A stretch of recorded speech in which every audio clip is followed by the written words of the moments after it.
কে দিল পিরিতের বেড়া লিচুর বাগানে কমলার বাগানে সৈগ কে দিল পিরিতের বেড়া লিচুর বাগানে। এ ভাইছে ভাইছে এ কি অবস্থা, ভালো আছো ব্রাদার? ভাই আপনি তো পুরাই চেঞ্জ হয়ে গেছেন ভাই, কেমনে কি? আগে তো খেত কামারে কাজ করতাম। আরে ভাই অতীত নিয়ে টান দেও কেন ভাইয়া? আই তুমি একটা চাকরির কথা বলছিলা, চাকরি করবে নাকি? সেনাবাহিনীতে ঢুকাই দিই তোমারে, উচ্চতা তো ভালোই আছে তোমার।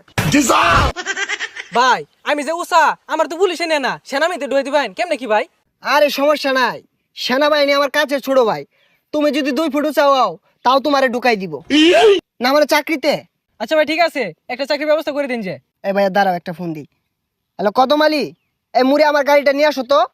কি কোন ভাই, এই সিফার ওটা এত বড় গাড়ি ঢুকাইতেছেন ঢুকবো? আরে সমস্যা নাই, আসলেই দেখতে পারবা। ভাই এত চেঞ্জ এত টিয়া পয়সা ভাই কেমনে সম্ভব এগুলো ভাই? এই যে ভাই আপনার গাড়ি। ভাই এই গাড়ি চালাতে পারবেন? আরে 12 মাস তো এগুলাই চালাই। এই সরো। দেখছস ভাইয়ের কি চেঞ্জ। এ ভাই ভাই ভাই, এ ভাই ভাই ভাই ভাই ভাই উঠেন ভাই। না সমস্যা নাই, এই ঢাকা শহর রেস করি তো, এখানে ফাঁকার উঠপায়া এই গাড়িটা একটু পাকার দিকে চলে গিয়েছিল। এই তোমরা কাজ